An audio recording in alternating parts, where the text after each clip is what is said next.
Saudações pessoal, aqui é Paulo Hugo, coordenador do Locus de Eletroeletrônicos, o Inovatel, e dando sequência ao nosso conjunto de podcasts para fazer a difusão da área de eletroeletrônicos, a gente recebe hoje o nosso querido amigo, professor Rogério, coordenador do Locus de Metal Mecânica.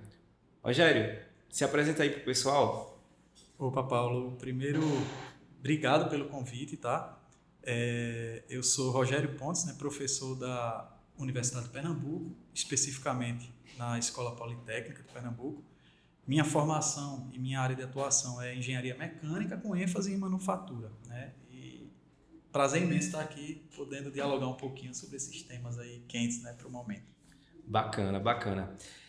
Rogério, uma primeira coisa que o pessoal quer saber, né? Todo mundo fica me perguntando quando me encontra na rua: ô Paulo, o que danado é Locus?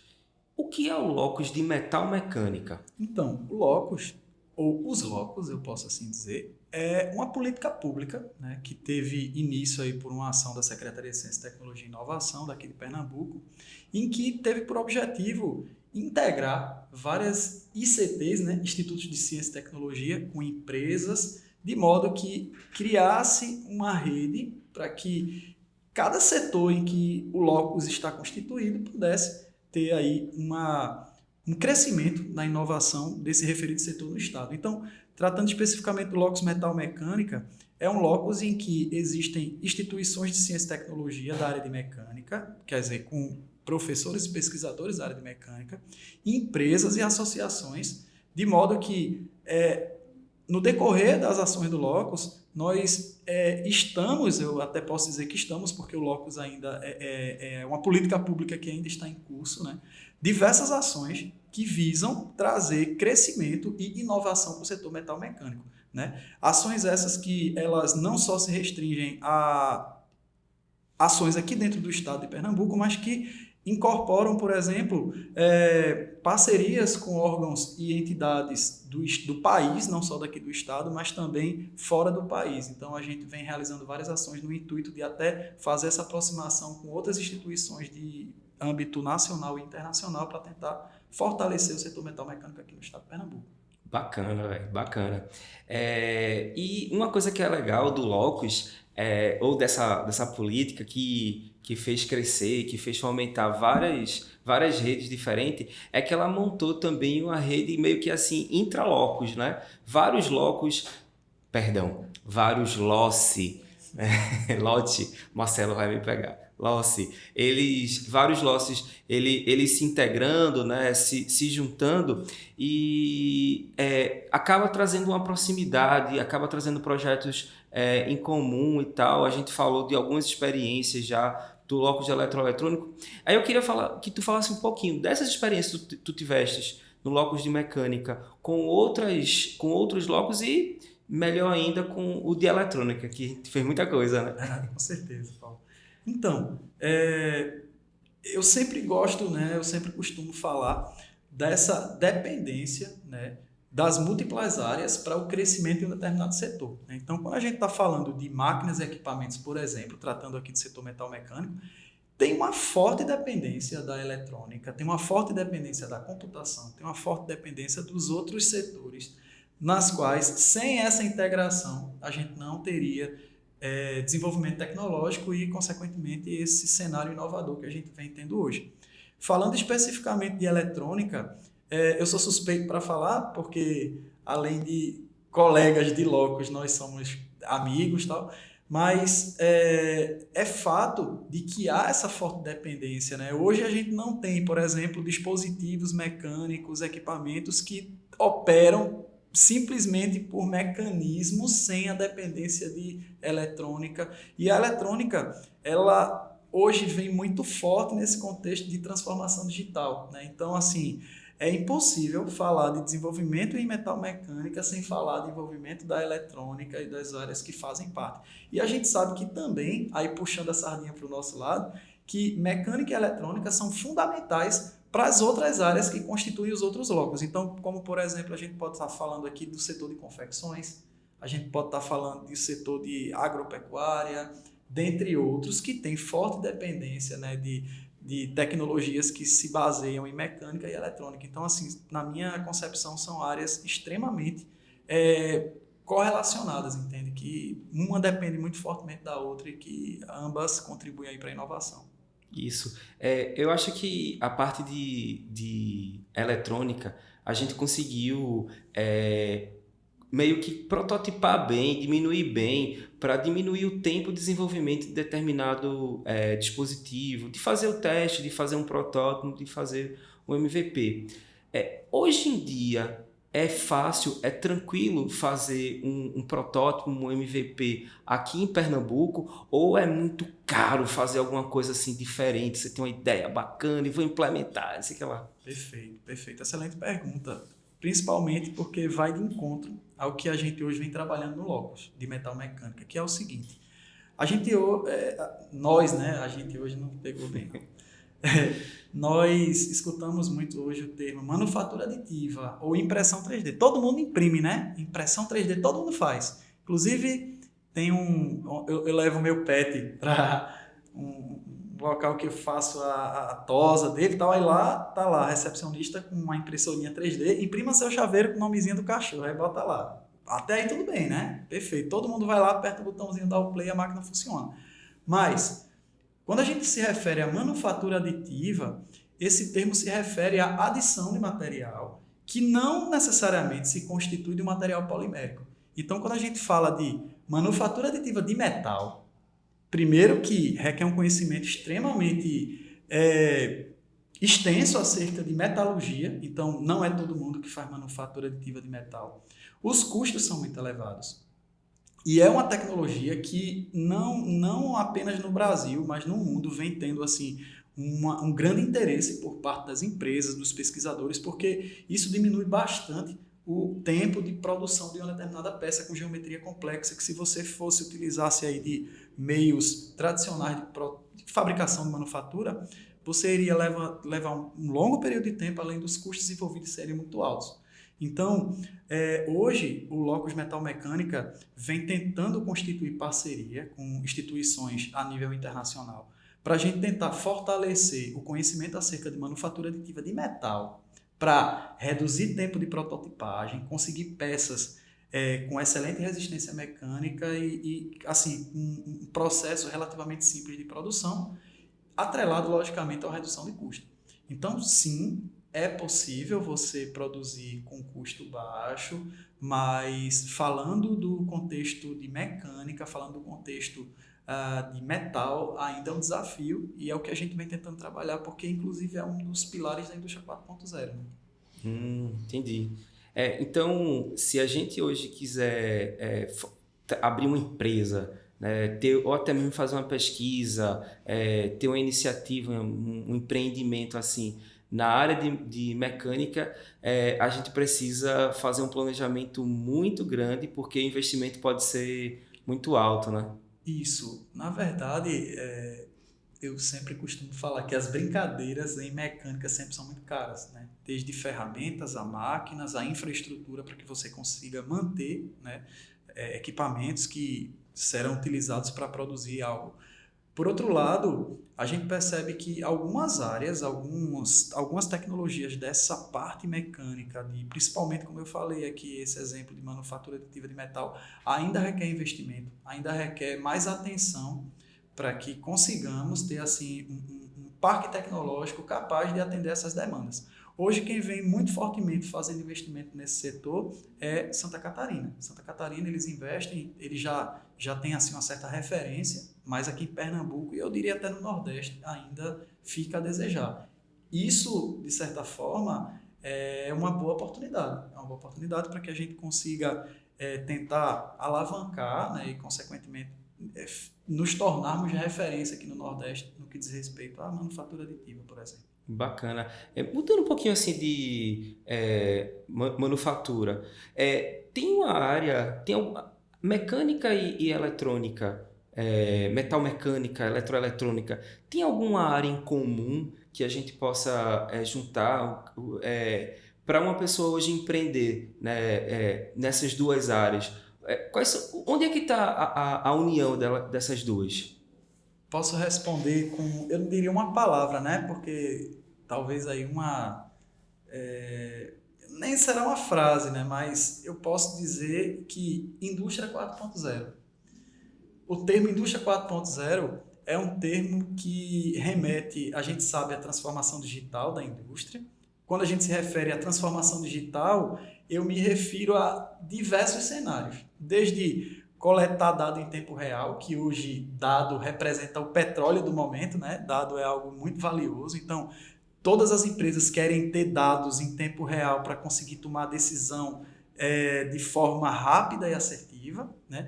E o que é que isso tem a ver com mecânica e com eletrônica? Ora, eu consigo desenvolver equipamentos, dispositivos que serão instalados nas empresas para coletar dado, para, enfim, fazer uma série de atividades que podem corroborar para esse cenário de transformação digital. Quando eu me refiro à indústria 4.0, eu falo de sustentabilidade, eu falo de eficiência energética. Então, assim, tem uma série de possibilidades para que empresas iniciantes consigam, né, enxergar essas demandas de mercado. E lembrem que indústria 4.0 é o manufatura inteligente, o smart manufacturing, abrange diversas áreas, desde melhoria em processos produtivos, e assim, eu estou falando muito produtivo, eu acho que é o costume, né, que eu trabalho muito com manufatura, mas assim, indústria 4.0, ela se insere em todos os ramos, até na saúde, né? Na medicina, você pode desenvolver dispositivos que vão ali monitorar em tempo real um paciente durante um processo de cirurgia ou coisa do tipo, que podem aí estar tendo benefícios dessas áreas em que a gente vem mencionando aqui, como mecânica eletrônica, por exemplo. Mas assim, bicho, tu acha que tem espaço, tem condições de implantar indústria 4.0 em Pernambuco, que a gente não saiu nem da 0.5, parecendo aquele grafite da Pentel, 0.5, 0.7, 0.9. Então, assim, na minha concepção, eu não falo só de Pernambuco, tá? Nem do Nordeste, no Brasil. Quando a gente faz um levantamento, a maior parte das indústrias, elas ainda estão ali alocadas entre primeira e segunda revolução industrial, né? E isso, a princípio, pode parecer um problema. Por outro lado, isso, para mim, parece uma grande oportunidade, né? Então, eu enxergo que é oportunidade pelo seguinte motivo. Quando a gente se refere à indústria 4.0, a gente não está falando apenas de transformação digital nem de digitalização das coisas, dos processos. A gente está falando também de uma mudança cultural. A gente está falando de mudança de pensamento, mudança de mindset. E aí as universidades entram muito fortemente. É um contexto em que você não apenas implementa a instalação de um equipamento ou de um software para coletar dado, para te dar alguma informação, alguma resposta ou transformar o teu processo num processo inteligente. Também uma forte dependência da academia. Então, assim, eu acho que quando a gente faz parte de um contexto, de um cenário em que estamos aí muito defasados quando comparado a outros países, inclusive, isso me parece que traz uma grande oportunidade. E falando do Locus, o Locus é um contexto, né, que essa rede, que é esse compartilhamento de instituições e empresas, corrobora para isso. Você não só tem empresas que são capazes de promover as soluções, mas tem a universidade que é capaz de fortalecer, né, todo esse contexto formativo, mudança de pensamento, mudança de mindset. Aí entram as residências tecnológicas, entram esses novos eventos que estão vindo muito fortemente de inovação, porque é tudo muito novo para todo mundo, né? Então, assim, eu digo que todos nós estamos passando por uma fase de transformação e que ainda ninguém conseguiu se enturmar perfeitamente a esse novo cenário. Ainda é um processo transformativo e isso, com certeza, gera possibilidades de Pernambuco aí poder investir muito fortemente. E eu tenho percebido, uma opinião minha, que o estado de Pernambuco vem sim olhando muito fortemente para a inovação, tentando se adequar a esse novo cenário e assim por diante. Pelo menos é o que eu enxergo. Eu quero atuar na área agora de indústria 4.0. Qual é a faculdade que eu procuro? Engenharia Indústria 4.0, onde é que tem? Na verdade, eu procuraria o professor Paulo Hugo, que é o coordenador setorial de pós-graduação da UPE, da Politécnica. Não, então, na verdade, como dito antes, né, Indústria 4.0 ela compreende diversas áreas. Então, se eu falar para você aqui, olha, tu encontra a Indústria 4.0 em engenharia mecânica, ou lá em engenharia eletrônica, ou em telecomunicações, ou em computação, ou em física, eu vou estar falando a verdade, porque todos esses contextos aí compreendem em algum âmbito desse cenário de transformação digital a presença, né, dessas áreas.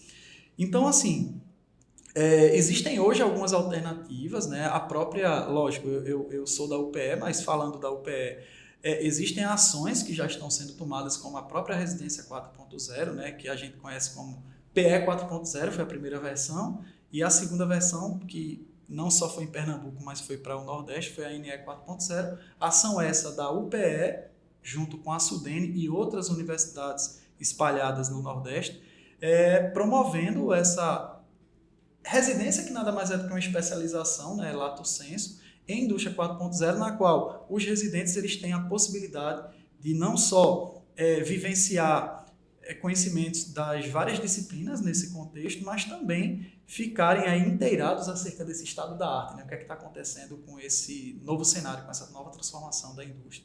Bacana. Então, se eu fizer essa residência, esse curso que tu me falou aí, eu vou ser capaz de identificar se minha indústria, minha empresa, minhas operações estão é 1.0, é 2.0, é 3.0. Como é que é isso? Como é que eu sei isso? Então, durante o contexto formativo da indústria 4.0, existem, por exemplo, o termo não é nem entrevista, um levantamento da maturidade daquela empresa, da referida empresa, quanto ao contexto da indústria 4.0, na qual é dado um diagnóstico, na verdade é diagnóstico de maturidade, Massa. em que existe aí, digamos, um questionário padrão. Quando eu me refiro a padrão, porque não é só usado aqui em Pernambuco, mas esse diagnóstico, esse questionário, ele foi oriundo de pesquisas, né, de utilização em vários outros locais. E sim, você consegue identificar onde sua empresa está inserida.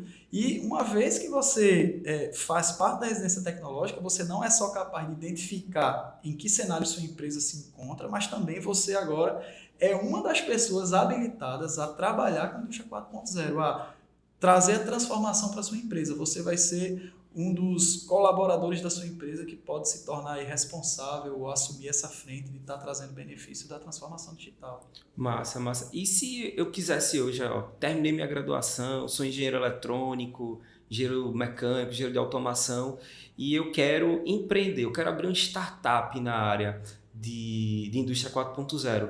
O que é que a gente pode tomar de pontos essenciais? Onde é que eu tenho que ficar antenado? No que eu tenho que ficar antenado? Então, pelo menos a gente observa que nesses últimos períodos aí, vários editais de fomento, né, para a criação de startups foram abertos, como exemplo da FACEP, né, Pro Startup, o Centelha, né, dentre outros que foram sendo aí lançados, e eu acredito que isso aí é uma prática que vai continuar, porque o próprio Estado, o próprio governo percebe que o investimento em criação de startups, isso gera inovação e gera crescimento para o Estado e, consequentemente, também isso impacta de forma muito direta na captação de recursos para o próprio Estado, para o crescimento do Estado.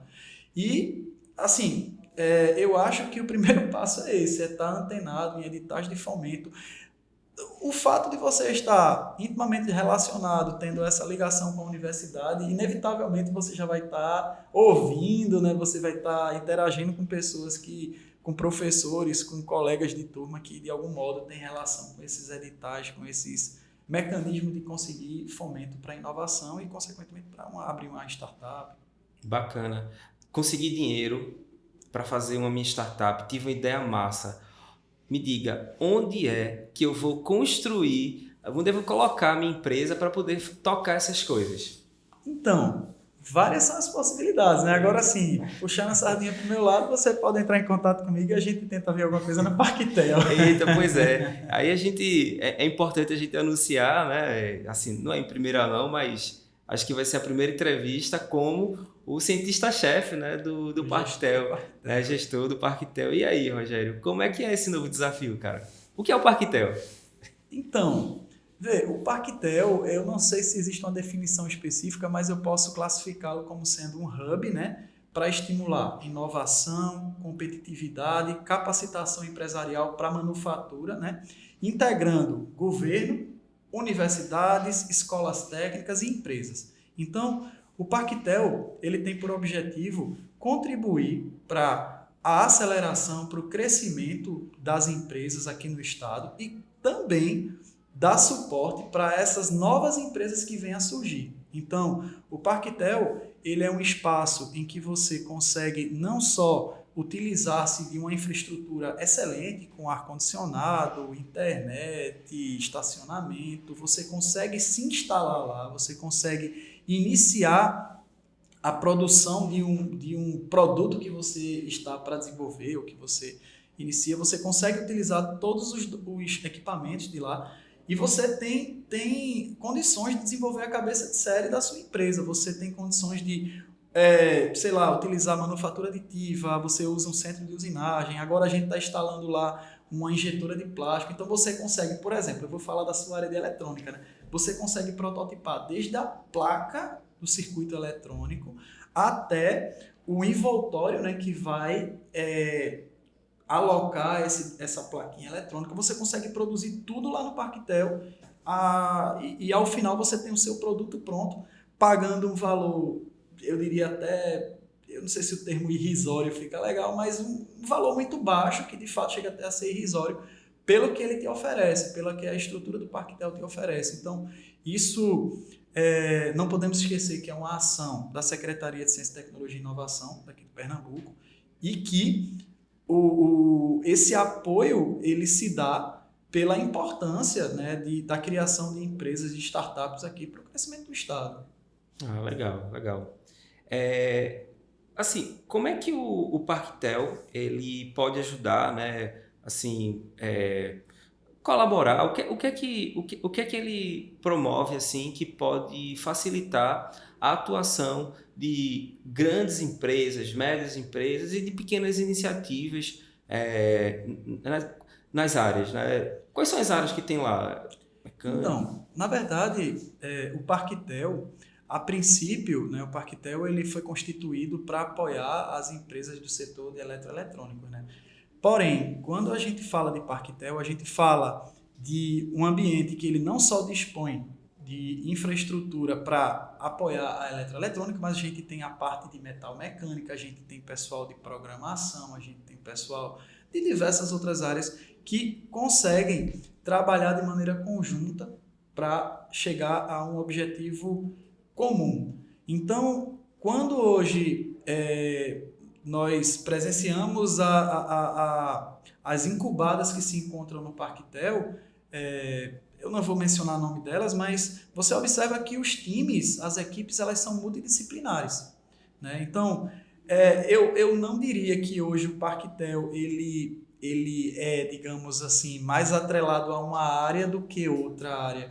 O que eu digo do Parquetel é que ele é um hub em que há um grande objetivo de haver essa integração dessas várias áreas, desses vários ramos do conhecimento, para que consigam aí atender as demandas do Estado. E o governo tem por objetivo, com o Parquetel, oferecer uma infraestrutura necessária para que você consiga não só produzir, mas antecipadamente projetar o que você quer produzir, né? Você consegue projetar lá no Parquetel. A gente tem, por exemplo, lá um scanner 3D que você consegue fazer engenharia reversa, um scanner 3D que custa mais de 300 mil reais. Então, assim, imagina, você quer criar a sua startup, você precisa fazer um escaneamento, você não precisa comprar um scanner de 300 mil, você vai lá no Parquetel, vai utilizar esse scanner, você vai utilizar-se de toda a infraestrutura sem precisar fazer qualquer investimento acerca de equipamento. E isso a gente bem sabe que para alguém que está começando é algo extremamente representativo, né? Fora a própria infraestrutura do local, né? Que te oferece um local com conforto, segurança. Então, assim, eu acho que é uma excelente iniciativa e, lógico, eu acho que falta até mais talvez divulgação do que o Parquetel pode oferecer, como treinamentos também. Então, duas coisas que eu queria destacar. Primeiro que eu estou chegando agora no Parquetel, né? Minha nomeação saiu agora no dia 2 de março, então ainda estou chegando na casa e muita coisa eu ainda estou me inteirando. E a outra é que a gente passou por um momento muito delicado, todo mundo bem sabe, que foi a pandemia, né? Então, assim, algumas ações que antes aconteciam no Parquetel, como o Momento Parquetel, treinamentos e capacitações, deixaram de acontecer. E agora elas vão voltar com toda a força. Então, a gente já vem realizando reuniões com a diretoria, com as gerências gerais lá da Secretaria de Ciência e Tecnologia, para modelar como será esse retorno, o que a gente vai poder oferecer, mas com certeza haverão treinamentos, capacitações, esses momentos que chamam de Momento Parquetel, tentando trazer as empresas com suas demandas, que isso possibilite as startups, as instituições de ensino e pesquisa apresentarem suas potencialidades e assim por diante, trazendo aí esse cenário sinérgico, né? Legal, legal. Bacana, Rogério. Eu queria te agradecer, né? Foi massa esse papo, foi muito bom mesmo. E também parabenizar, né, por esse novo desafio que você está assumindo aí. É mais do que justo, né, a sua participação lá, a sua nomeação. A gente ficou muito feliz e com certeza vai alavancar bastante as ações, tanto de mecânica, mas principalmente de eletrônica aqui no estado. Ô Paulo, eu que agradeço, tá? Agradeço por demais a oportunidade e, assim, eu deixo aqui a minha total disponibilidade, tá, em contribuir com essas ações de inovação. Eu falo de ações de inovação porque elas não se restringem nem ao Locus, nem ao Parquetel, né? Então, assim, eu acho que tudo que envolve inovação no Estado, isso para a gente é algo que é de grande interesse. E o Parquetel, assim, está de portas abertas para contribuir no que for necessário, tá? Então, conte sempre com a gente, tá? Beleza, meu amigo. Obrigado. Que agradeço.